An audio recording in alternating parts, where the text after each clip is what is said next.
Welcome to the Order of Initiative, a D&D podcast where me and my friends talk about Dungeons & Dragons, DMing, and everything to do with running the game.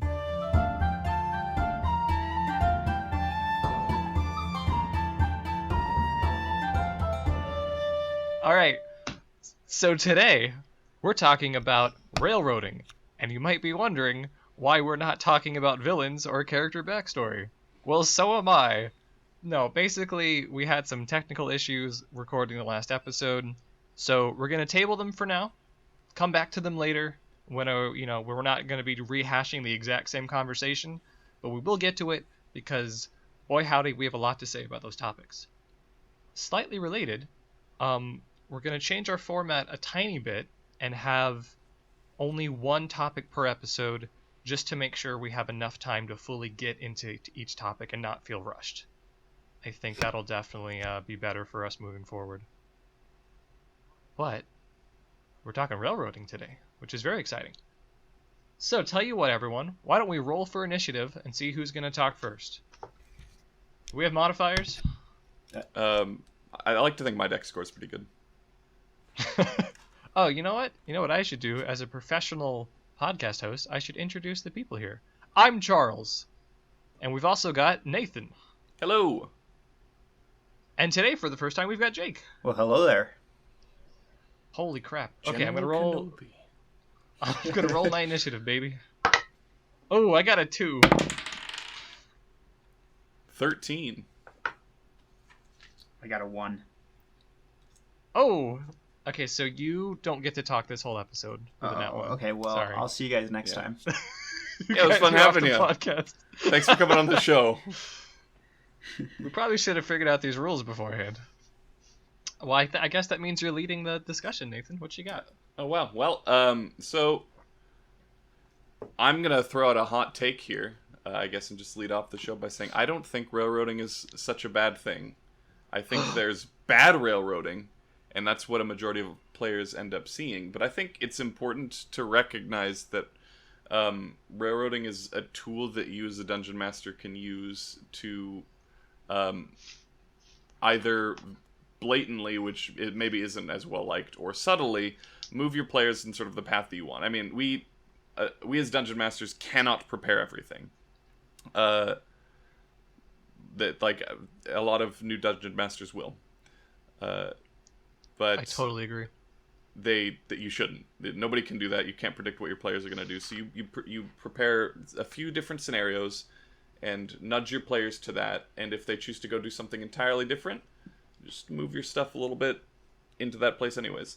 And I guess I wasn't actually anticipating leading this discussion, so I'll go off. I'll try and go off on a question here and say, are there like, what are your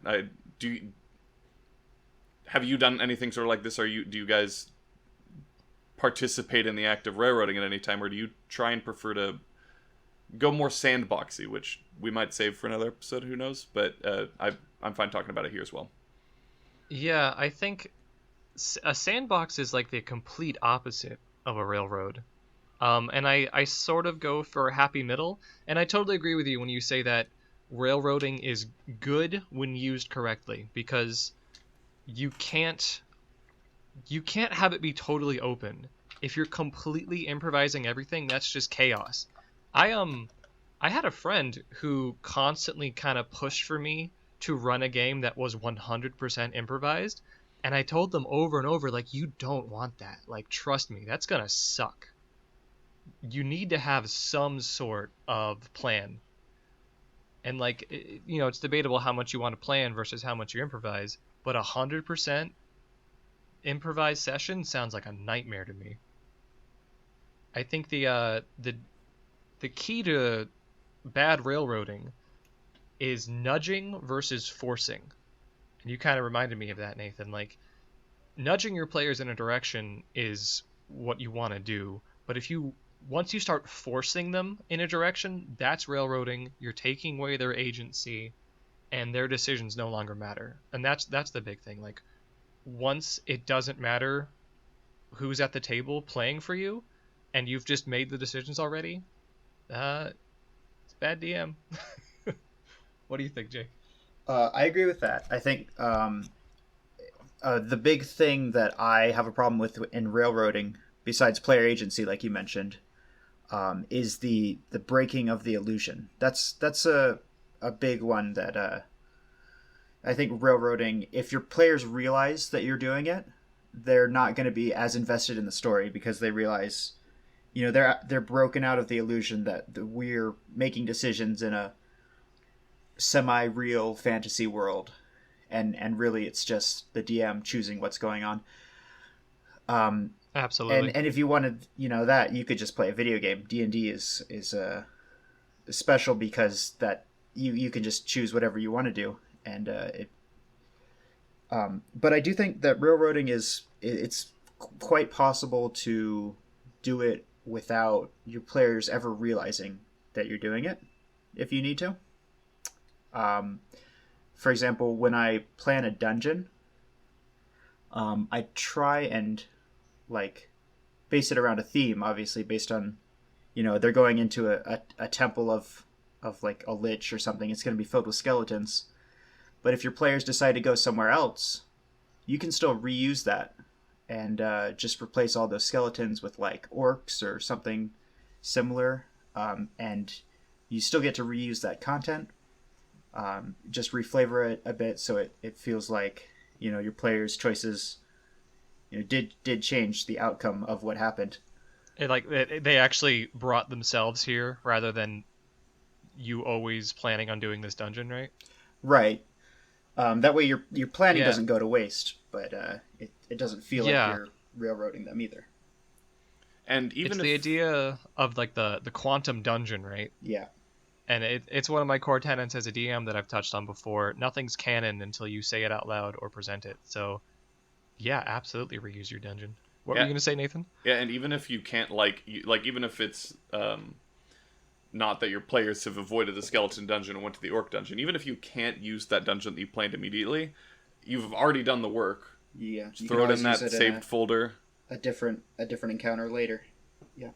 Yep, exactly. And I think dungeons are a really good example of this because that's actually a pretty good template or sort of framework that we can sort of build off of this idea of how to prepare for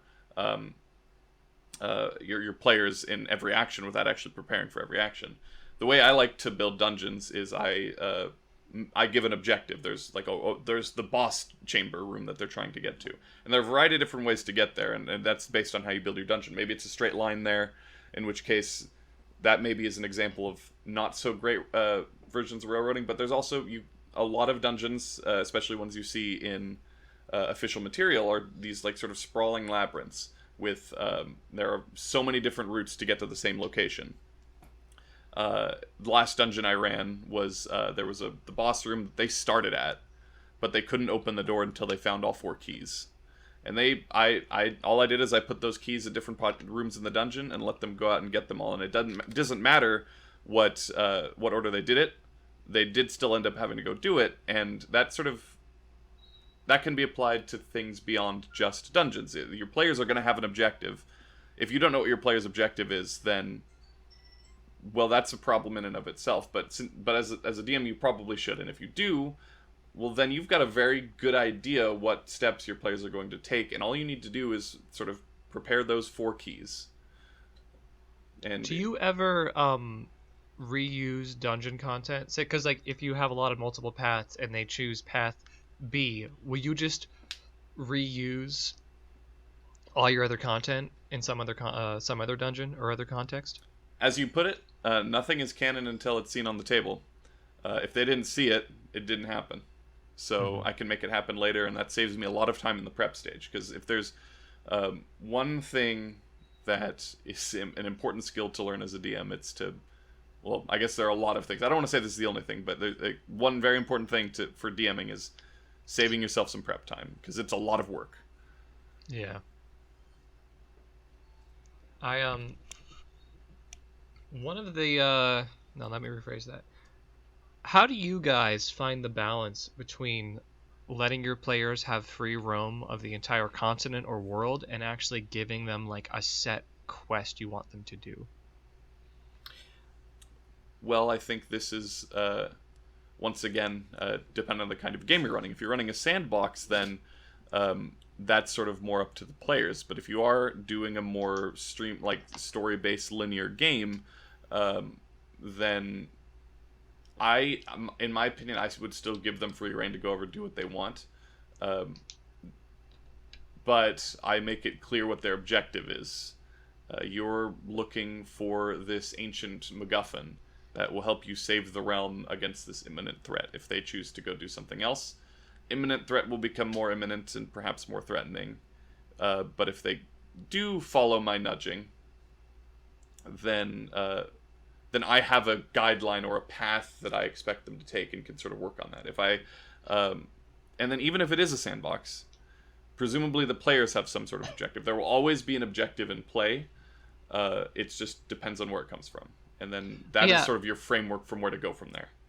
I think there's like DMs will do both extremes of railroading, where they think you can't ever like guide your players, and I don't think that's what you want to do. And the other end of that is I think DMs will have a story beats in mind, and they are determined that you will hit these story beats in orders 1, 2, 3, the exact way I envisioned it, and nothing you do will change that. And that's the other thing you don't want to do. You want to be somewhere in the middle. And dang it, I had another point to this. I don't remember what it was. Shit. I can follow up on that. Sorry, go ahead. It is your initiative turn. It was. I was gonna say. When I start a campaign, I don't start a campaign usually with an idea of what they're gonna do in mind. I'll give them like a setting, and I'll give them a few starter quests and try and get a feel for what they want to do, and just kind of put hooks in front of them. And if they catch like one particular thing about the world catches their interest, I'll try and start planning the campaign around whatever hook they've bought. That was something similar in my notes. Like, I've started doing this more and more, especially early in campaigns. Quest boards are such a good way to build immersion and also let them choose their own path. It does take a bit more prep work to like have fully like 4 or 5 fully fleshed out quests for them. But if you just present them with a board and communicate to them like, yeah, you can choose any one of these paths and they're all like things I prepared, your players will really respond to that, in my experience, and they will instantly be like, whoa, like, we can do anything? We can do any of this? I remember what I was going to say before, Nathan. If you present a bigger quest like that, like with the stakes of saving the world, it's still not railroading unless you force them to do it. If you present to them like, oh, the world's going to end unless you do this, and they go, yeah, we're good. Like, as long as they still have the option to reject it, you have not railroaded them. That you're still just giving them options. Yeah, that is a good point. And on that matter, it's sort of, I suppose I do run kind of a little bit of a sandbox. It's just I've got players that are accepting of my main quest, and that's fine. But I think to sort of go along with that point, it is, I think, still fair to sort of, even if they reject it, to keep bringing it up, because at the end of the day, they want to tell their story, but you also kind of want to tell yours as well. As long as it's not, as long as you're clever about it, like Jake said earlier, it's all about the illusion. It's all about that mystical realm behind the screen where you have all the answers and you know everything that's going on, and even if you don't, they think you do. Mm-hmm. If your players choose to reject your main storyline, well, then bad things are going to happen. If the evil wizard that is plotting to blow up the city is allowed to do his things, he's going to go blow up the city. Maybe he does it when the players are still in it. And that's can potentially be seen as railroading. You are sort of continually bringing up this main quest and shoving it in their face and saying, here it is. But it's also still the direct response to their own actions. It's this illusion that their choices matter when they kind of do, but it's still, at the end of the day, they're probably going to have to go take care of this problem that they had the chance to early on. Now it's just more difficult. it's I would argue that it's not at all railroading to keep bringing up this evil wizard that's, you know, they knew was bent on destroying towns and they ignored it. So of course he's going to keep on destroying them. That's more of a natural consequence of a realistic world that you're trying to build. That's a fair Nah, point. So no I one, don't think no one anyone was would. fighting him, so he lost interest and gave up. Yeah, I think that would. I don't That- think that that would anyone definitely would look at that and I say, mean, I'm "Wow, kidding, you're." but no, I'd- yeah, it's I'd be into the railroading. wizard gotta that's like, continue the things. this. I want to go blow up a town so I can fight adventurers, and he blows up a town and nobody shows up. It's like, screw this, I'll go bake Do you cakes think- or something. Have you guys ever, or would you ever get to a point where you just kind of swallow your pride and accept that your party does not give a shit about what you had in mind as the main quest? I have Like absolutely had to do you that. bring it up like, oh really? Oh, Tell me just about recently I had one. I started running an old 3.5 campaign, the Band of the Red Hand, I think it was called, and my players just had no interest in like a military style campaign, which is what it was. And so they just left, and I said, okay. that. Did they know what they were getting into? I think you told me about this group, and they were all like really inexperienced with D&D. Yeah. Yeah, they didn't really know what they wanted to play when I tried to ask them, you know, what kind of campaign. So I was just throwing things out there, and they had no interest in that one, so I threw it out. And that's it's causing some problems in the world that they're in. Although I don't want to get into that because they might listen to this.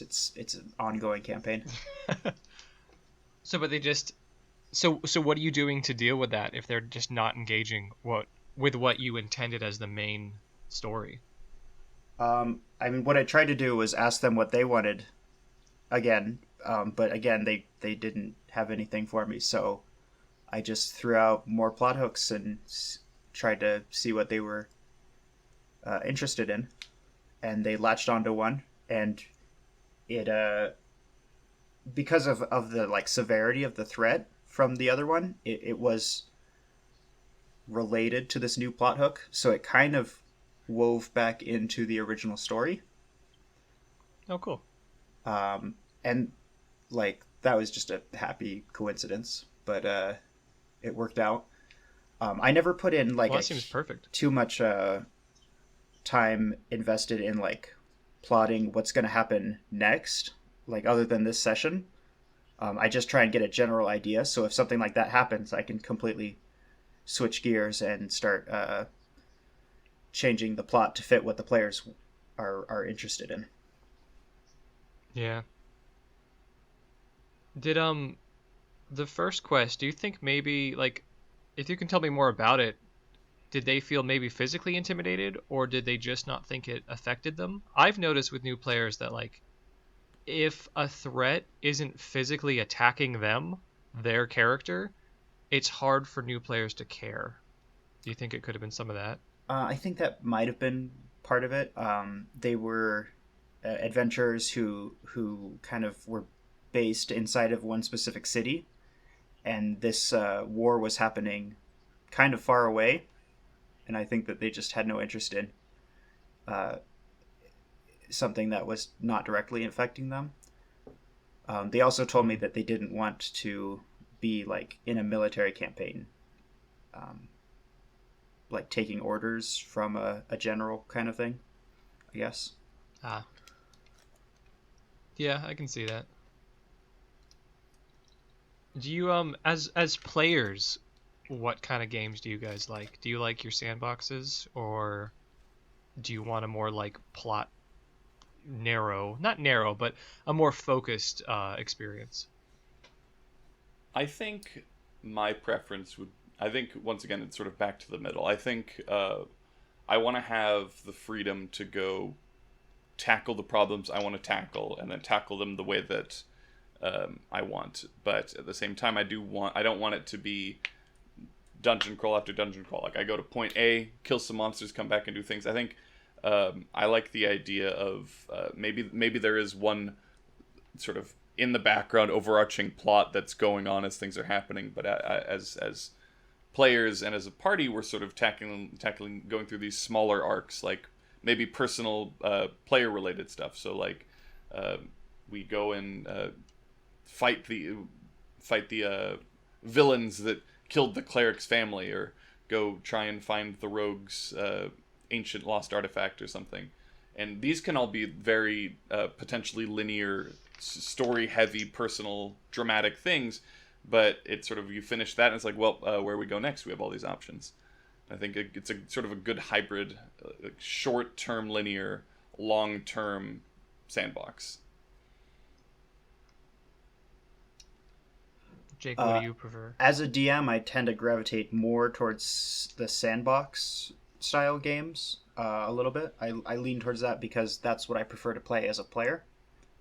I had one game that I played where we as players collaborated on like a shared backstory where we were trying to reclaim a kingdom from one of the players who was a noble that was overthrown, and that was like our shared motivation.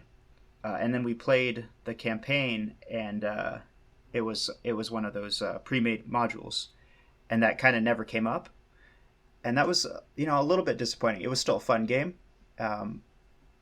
but like I would have preferred personally if we had been able to follow more of that storyline about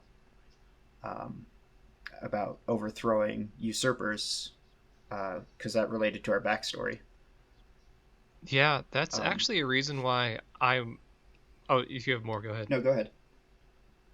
That's a reason why I tend to shy away from running pre-made modules.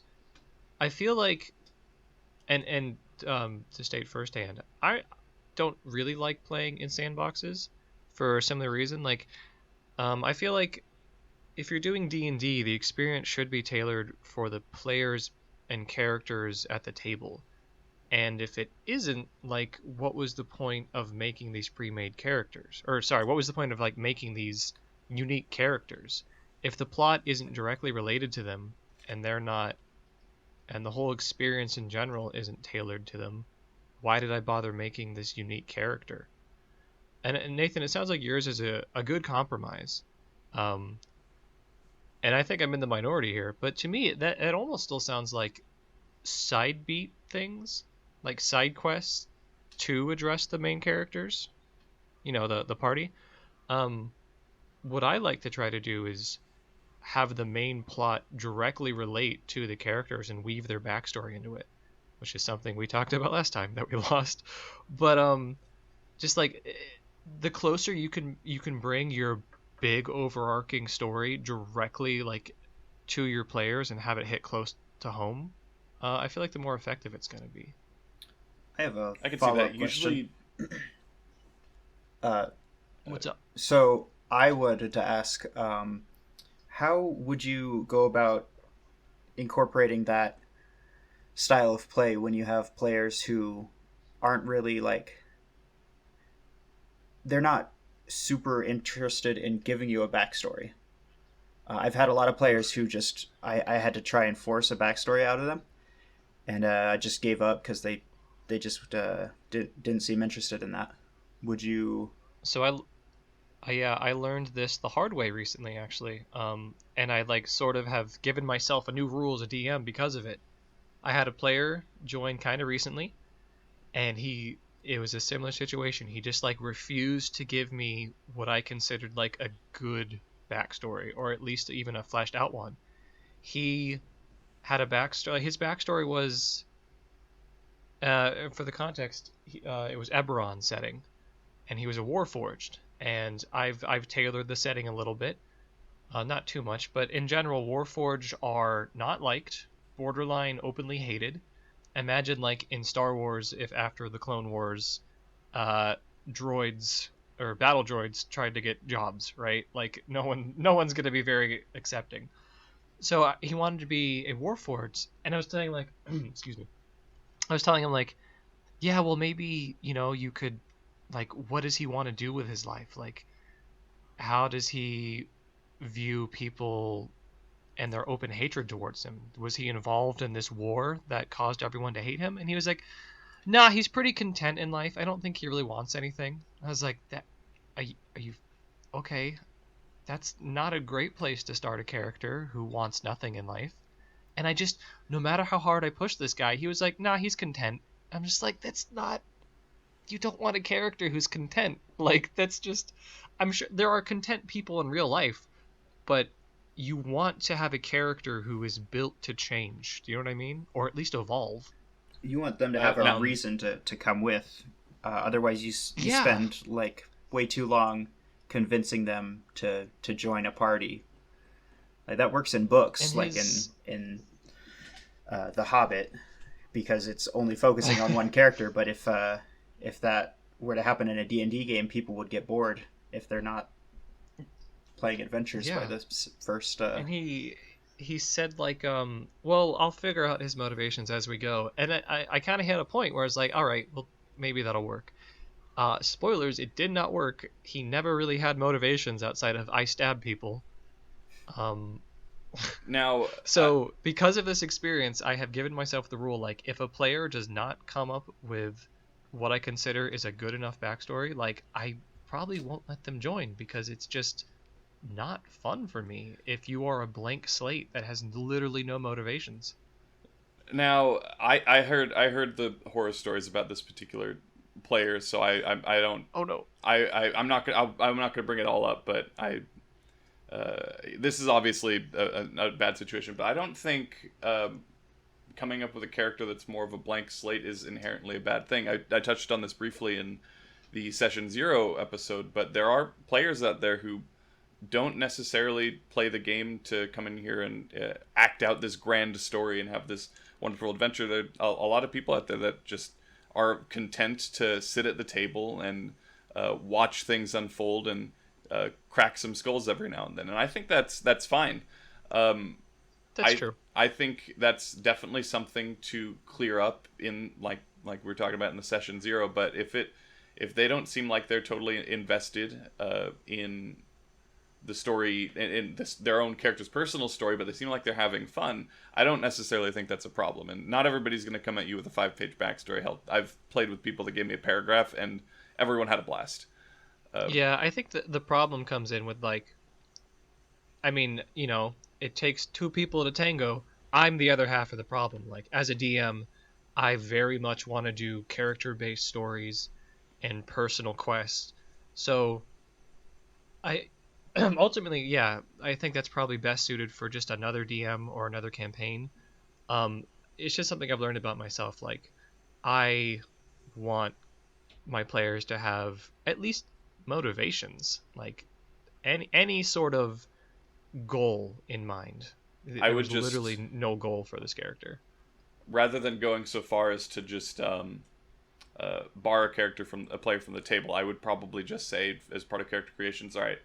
I still do this as a DM, as I just give players homework. There are 1 or 2 requirements to making a character, and the people I play with are experienced enough that I don't really ever have to do this. But when I'm playing with new people, particularly, or people I think might be a problem, I always say, all right, I need 5 things out of this character. You can do whatever you want, and we'll talk about it later. But when we're talking about your character, when you come back to talk about your character later, I want 5 things from you.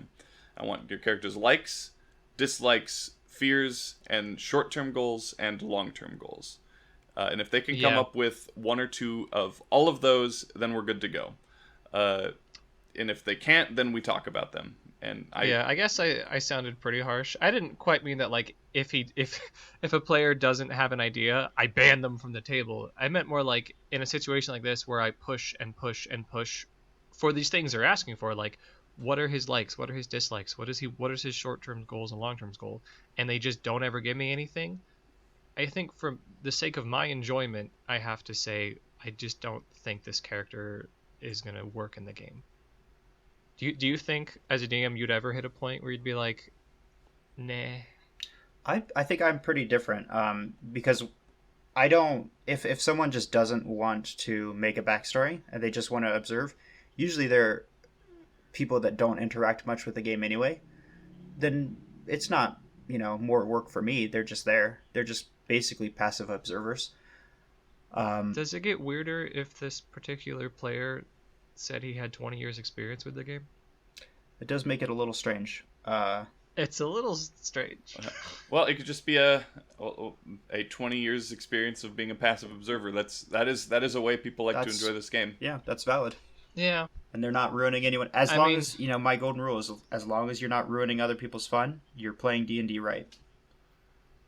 Well, that's sort of what I'm touching on. Like, it was just so difficult for me to engage with his character or think of anything to engage his character because there was just nothing there. I think you're still thinking of it as, I have to engage this character. And did they express some dissatisfaction that they weren't being engaged with, or? No, so maybe I'm the problem. Because it sounds like they were just happy to be there and didn't really need any work. And I play with a lot of people like that right now, and that's okay. Yeah, maybe my perception of this whole thing is soured a bit because lots of things went down with this particular player, which I won't get into, but eventually they ended up being asked to drop from the game. So my whole, thinking back on this could be tainted in general.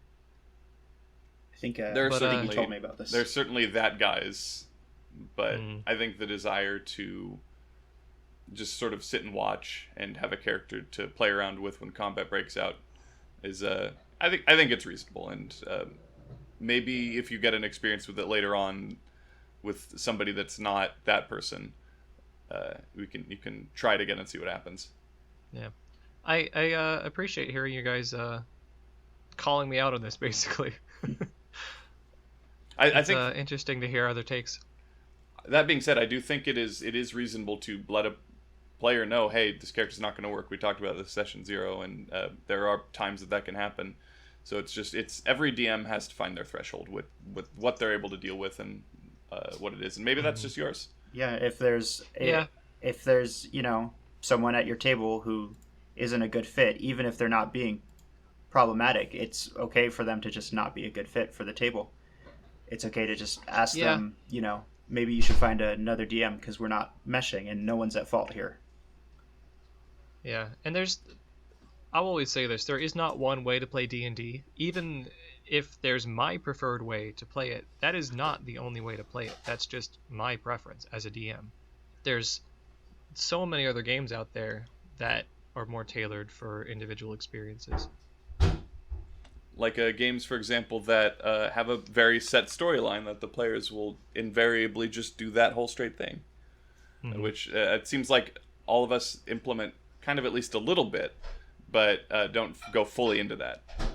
Yeah, hopefully I don't sound too harsh, because if I get a bunch of people who I know are new, or just one person who I know is new, and they just are really having trouble coming up with a backstory, I will help them through it. It is not my default to just ban someone from the table. Yeah, I know. But I certainly think I certainly think that you will get more out of it if you have a compelling character. But that's just for the style of game I like to run. Yep, I would agree. I like I said, the people that I've been playing with recently, I trust to be able to come up with that sort of stuff on their own. But I have basically an unwritten rule that characters need to have some sort of motivation. Mm-hmm. Are we still talking about railroading? Not really. Not I so much. I tried to subtly nudge us back to it, and it didn't really work. So let's railroad back to railroading. Yeah, you said it first. Yep. Get right back on those tracks, boys. Oh, here's a good question. How, so you want players' actions to feel like they're mattering, right? How do you counterbalance that with real mechanical effects that can stop players' abilities? For example, something like counterspell. So how do we use spells that take away from what players can do and still make them feel like they're being impactful? Yeah, how do you... Because, counterspell is literally a mechanic and a spell of the game that shuts down abilities and spells. So, how can you present that without making them feel like you're railroading them? Fun fact, counterspell can be counterspelled. And it does eat up a reaction in a 3rd level spell slot, but if a player wants to, make sure that shit goes off, then they have the power to do so. And I think I actually was just dealing with this last Friday when I played, they encountered a wizard boss who knew the spell, and I just sort of didn't use it until my player used it. Once I knew counterspell was in play, I said, okay, now I get to do my thing. And I guess it's an important... Counterspell can be mean, and if you've got one wizard in the party, that's going to be an awkward thing for them, and I might actually encourage just not using it. But if you've got multiple, then it's sort of, now you've got to have that battlefield control and that battlefield awareness to make things happen. And if they think that the spell they're trying to cast is so impactful that they're willing to drop another spell slot to throw it down, then that's up to them. And if your wizard is thinks the same thing, that their spell is impactful enough, they need to throw it down, counterspell theirs. Counterspell is very nice, and that has that built-in counter. Mm-hmm. And I guess for other abilities that do similar things that kind of shut other players down, I guess it's important to remember that there's only so many actions you can take on a turn in combat. The action economy is there for a reason, and as long as you're sort of following that and you're not actively targeting someone and saying, you don't get to do your thing, you don't get to do your thing, you don't get to do your thing, then it'll feel more like a tactical situation than actively being prevented from playing. Because the rogue can't sneak attack one round, the barbarian gets to wail on it, and the villain realizes, oh shoot, I gotta stop this barbarian from hurting me. Rogue sneak attacks. Mm-hmm. Stuff like that. We actually had a discussion about counterspell, I think, specifically because of a villain I ran, who kept counterspelling. It's kind of why it was on my mind.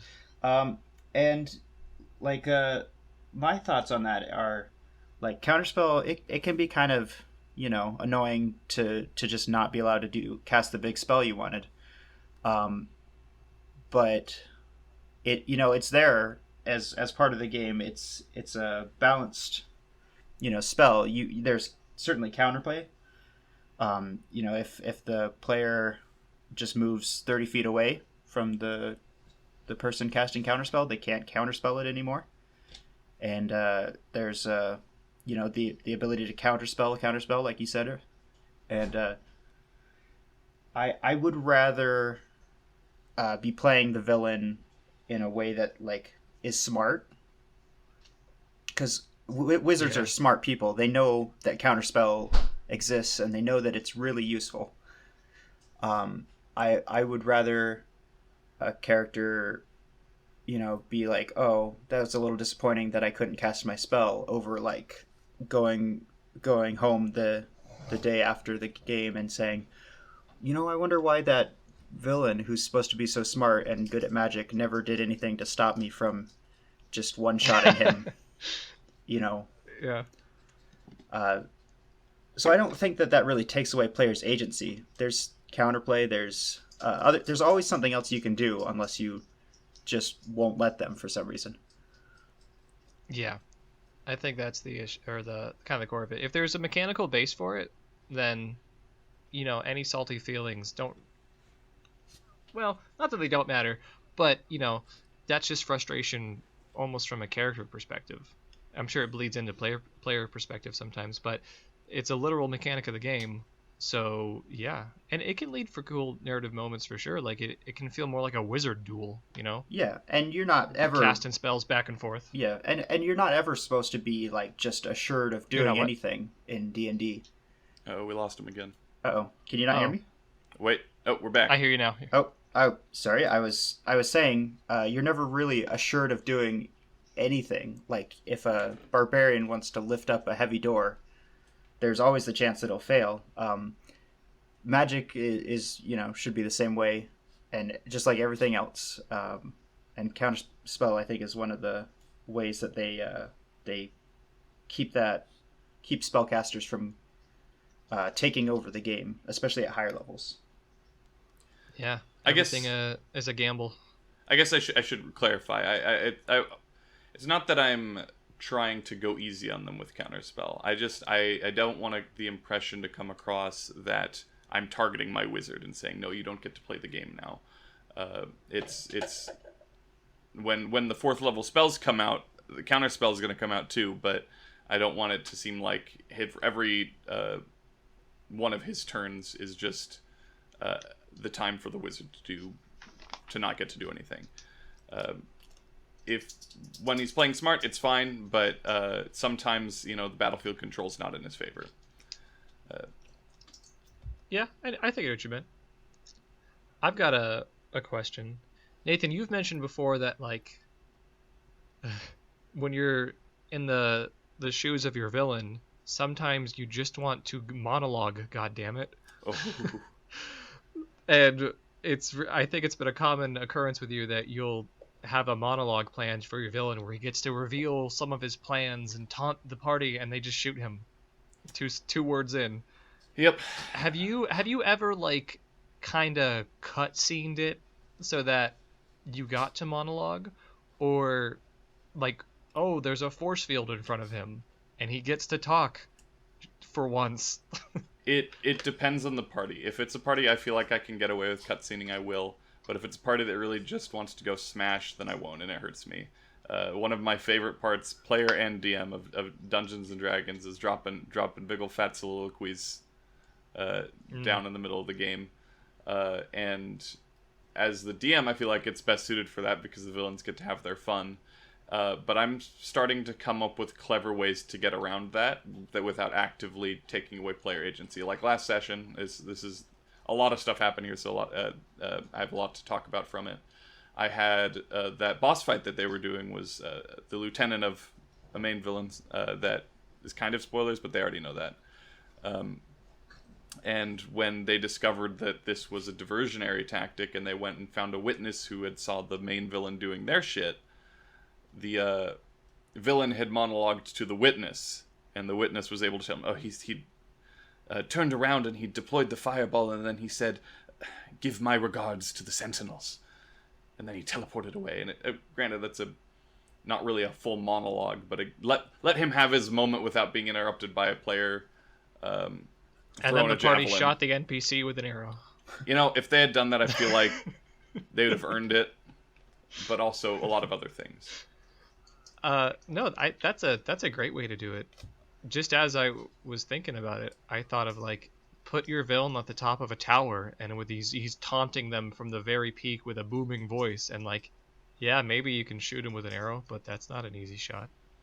Another thing to consider is that I've toyed around with the idea of using is talking as a free action. That's an accepted fact, and this might be discussion for another day. But the idea of the surprise round and how it doesn't exist. If players decide, all right, I'm throwing the javelin, then you say, okay, cool, roll initiative, and then your villain goes first, and on their turn. They finish their monologue and then do something, and then maybe they only finish their monologue, and then the javelin guy goes. But it does seem a little bit rude, but it works within mechanics as long as they get a good initiative. Yeah, there's no reason for there's no reason for your villain to be surprised if they're monologuing and the villain or the heroes all have their weapons out. There's no way you're gonna just run 30 feet and start attacking me, and I'm gonna be like, oh no, I couldn't have seen that coming. Like, he's ready. Oh yeah, he's there. He's ready to never kick let their your ass. players attack out of initiative. That's something I've discovered. It's silly. Yeah. You mean, like, even before initiative is rolled, or within Correct. Initiative? Oh. If your player says, like, if there's a stand, like I said, maybe we save this for another episode, but sort of just briefly, if there's a standoff between a party and a villain, and somebody interrupts another player to shoot an arrow, you shouldn't reward them for having the fastest or the loudest or the fastest internet connection. You should, if they're deciding what to do, then the rest of the party was presumably prepared for action.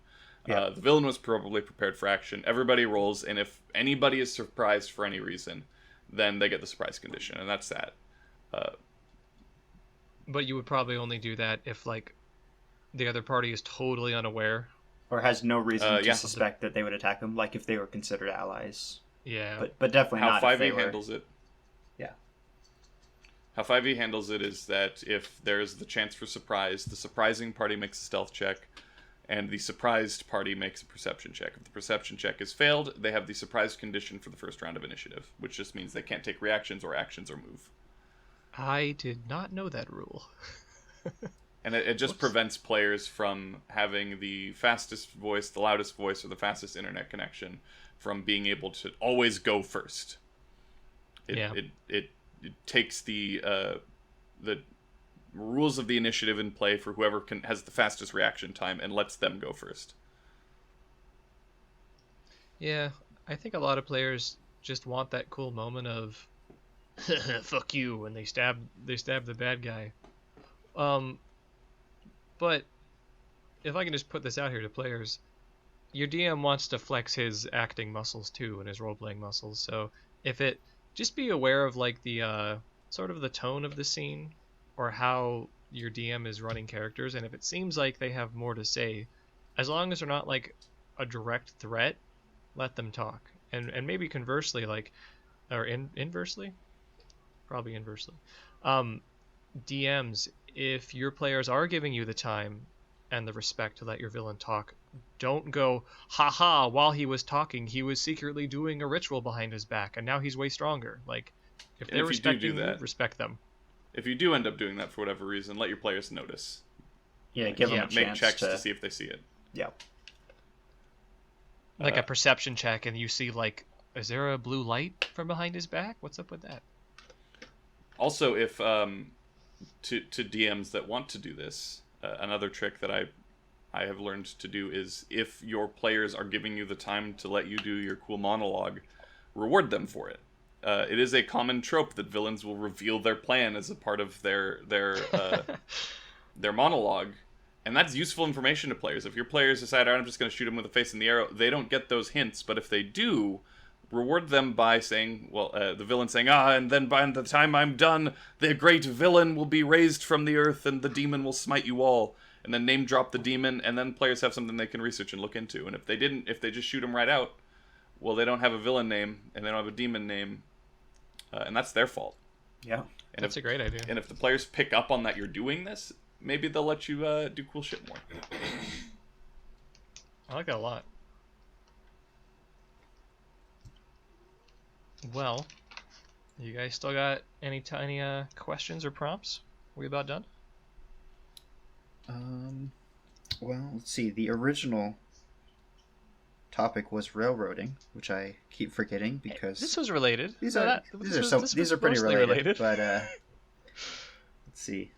I think the middle chunk wasn't, but Yeah, we had some fun. Well, I guess on the topic of railroading, how do we mentioned this briefly about nudging, nudging versus forcing. How do you guys nudge your players in the right direction? What's the goal there? direct interaction with them, because I touched on like quest boards are neat, but a quest board is still passive until the players choose to engage with it, which can totally work. And then if they show interest, then you start developing stuff and content down the path they're choosing. But if you want to bring something to them, there's a lot of ways to do it. Have a group of street urchins bump into them, and then later they discover that a key item that was in the party's possession is now gone. And if they don't put it together, you go, oh, you remember that group of kids that bumped into you. And they go, God damn it, now we gotta find those kids. And like, as long as it's a personal thing, the party will usually seek it out. Or have someone attack them. They get mugged. The party comes across an injured guy on the side of the road, and when they go to help him, a bunch of bandits jump out of the woods. And both of those examples can lead to any sort of quest, honestly. Like, why were the kids stealing? Maybe they are indebted to a huge crime boss. Why are these bandits so aggressive? Maybe they're being controlled by a local hag.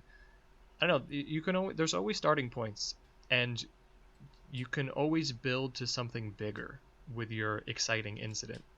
Just bring it to the party.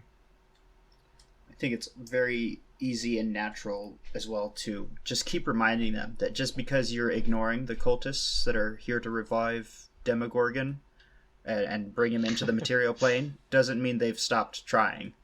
And if they keep running into these cultists, they're going to get the message eventually. We lost you after if they keep running into. I said if they keep running into these cultists, they're gonna put it together eventually. Do you? Yeah, I think I might have already touched on this, but like, no, I did already touch on We it. did Never talk mind. about I this was a gonna little ask bit. if you, yeah, if you ever abandon a quest like that, but Yeah, repetition I how think would I ask that? is important, even if like it doesn't go straight to the climax of the villain's plan. Just sort of keep like Jake said, remind them that it's still going on. Like if they hear about somebody's been kidnapped in the city, and it's like, oh, it's a city, that happens. But every time they go back, it's like, oh, the kidnappings are increasing. Oh, we found somebody murdered in the street with this weird icon carved in their head. And if they keep ignoring it, the things keep getting worse and worse. And that's then you can drop the ritual happens, Demogorgon's back, things are weird, but uh, you want to keep giving them the chance to come back to it. I think tying these two things together, these two ideas, like if they're ignoring cultist stuff, maybe it's because it isn't affecting them directly, so it ramps up more and more till eventually they are attacked by cultists, or an NPC they like is a victim of the cultists.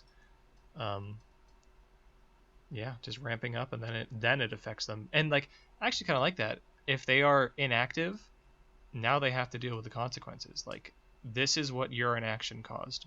Yeah, it could have started out as like a level 1 quest to deal with a couple of cultists down below, and as long as they keep ignoring it, it keeps getting back up until eventually it's like, oh, wait a minute, this minor threat we thought it was is now an Avengers level threat. Uh-oh.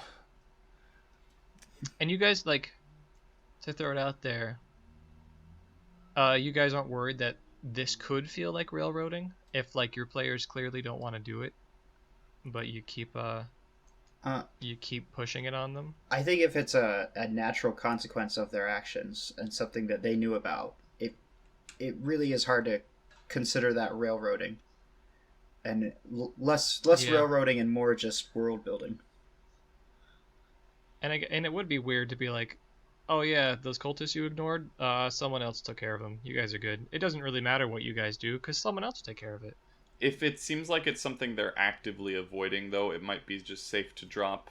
I mean, at the end of the day, it might not be the kind of game they have in mind, or something they don't want to do. And if it does seem like it's something, oh man, every time we come to the city, he tries to enforce this cultist plot on us, and I just don't want to do it, then maybe just leave it alone. Or maybe something happens and it becomes an entirely different sort of plot. But Yeah. it really depends on the players, how they feel and how you're handling it. If they seem very obviously disinterested, maybe leave it alone or try something else. Going back to my example earlier about the Band of the Red Hand campaign I tried to run, I went ahead and asked them exactly what they didn't like about it, and they said it was the fact that it was a military campaign.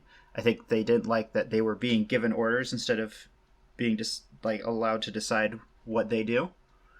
Going out and like doing their own thing. Yeah, so next time this came up, this was just completely on their own. I took out the military aspect of it, and they just kind of found a city that was being attacked and decided to help because they wanted to. And I also brought it closer to their awesome. hometown, so That works. yeah. So you can just like find what is the problem and change it, when it comes back to bite them. That way they're not being like forced to play in the campaign that they don't like. They're just having it retextured, reconfigured. Figure out what they're there for and tailor it to that. Yeah. Yeah. It's good to have like a finger on the pulse of their interests, so you can maybe develop more of what they clearly are latching onto. But until you literally force their hand, you're still not railroading them, in my opinion. Yeah. I guess that's sort of, I have a different idea of what railroading is. Maybe just because perception's altered in my earlier days, but yeah, I think the traditional idea of what people consider to be railroading, that's not a good sort of thing. But I think having a linear storyline that you're maybe heavily, but definitely nudging your players to go on, as long as you've got an idea of what they're there for, what they're trying to do, and what they think is fun.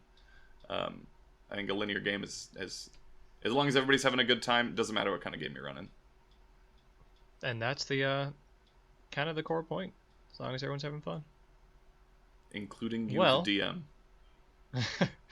Unless anyone has any final topics, I think that's an episode. I think I'm good. I got nothing else.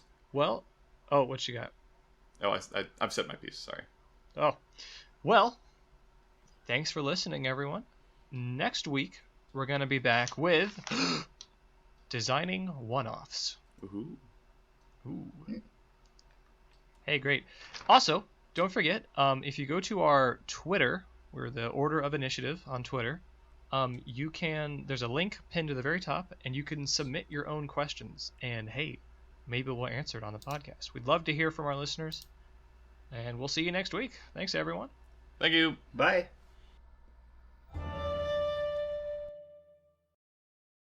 This is where the theme song goes. The theme song is playing, and I'm probably going to edit this out.